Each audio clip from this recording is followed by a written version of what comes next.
araw po sa inyong lahat. Ako po si Sek Yama at meron po tayong pangatlong liham galing kay God Francis Leo, June 5, 2020. Pagbati. Mga minamahal kong mga kababayan at taga-suporta, gusto ko pong ipaalam sa inyo na magpahanggang ngayon ako po ay nakapiit pa rin sa hindi ko alam na kadahilanan. Ang sabi nila, ako daw ay scammer. Pero magpahanggang sa ngayon ay ni isang tao ay wala po sila maipakita na aking na-scam. Bagkus kung anong samot-saring mga iniimbentong kaso ang kanilang pinaparatang sa akin. Katulad ng rape. Ako daw po ay rapist, drug lord, human trafficker, at kung ano-ano pang mga napakabibigat na kaso ang sa akin ay kanilang ipinupukol upang ako ay mapakulong lang nila.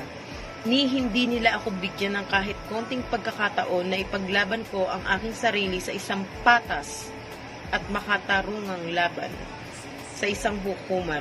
Pasensya na po kayo dahil si Yama na lang ang magbabasa ng message ko para sa inyo. Napakahirap din pong makabalita ng mga kaganapan dyan sa labas ng kulungan sapagkat napakahigpit po ng mga patakaran dito. Ngayon lang din po ako nakagawa ng sulat dahil 14 days na po akong naka-quarantine, Bartolina. At dito ko po nakita na mahigit 3 months nang walang dalaw ang ating mga bilanggo at talagang kawawa na po sila. Kaya po nang sinabi ko na uulitin ko kahit ako po ay nakakulong, patuloy po akong tutulong sa ating mga kapuspalad nating mga kababayan. Kahit ako po ay nasa kulungan, hindi po ito ang magiging hadlang sa pagtulong sa ating mga kababayan at makakaasa po kayo na ipagpapatuloy po namin ang aming pagtulong hanggang malampasan ang ating pinagdadaanang epidemya.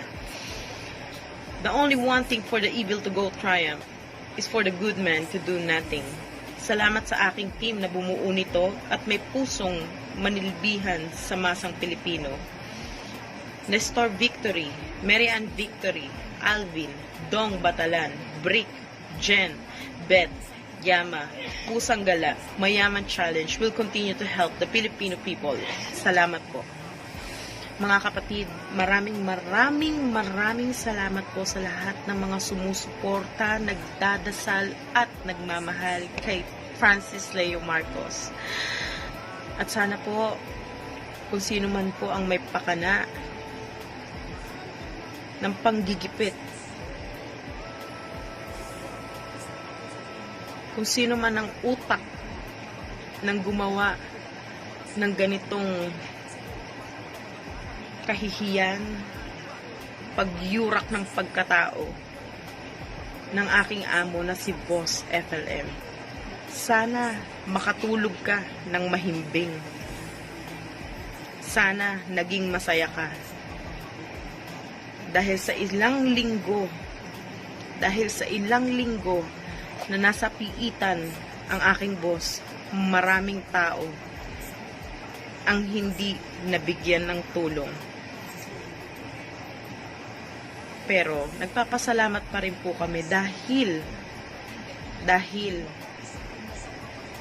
napagdaanan ni boss at paglabas niya, malilinis na ang buong pangalan niya at ang buong pagkatao niya. Kaya sana sa susunod, at sana wala nang sumunod pa na ganitong pangyayari. Hindi porket mga nasa kapangyarihan kayo, hindi porket nasa posisyon kayo, magagawa nyo na ang gusto nyo. Pag meron kayong nakainisan, o kung ano pa man.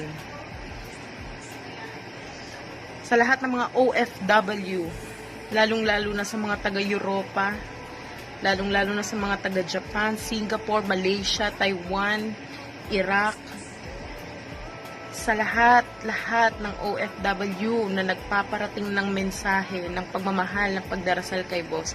Maraming salamat po sa inyong lahat. Ipagpatuloy lang po natin ang pagdarasal sa Panginoon dahil wala po tayong ibang kakapitan sa oras ng kagipitan at sa oras ng kasiyahan kung hindi siya lang po.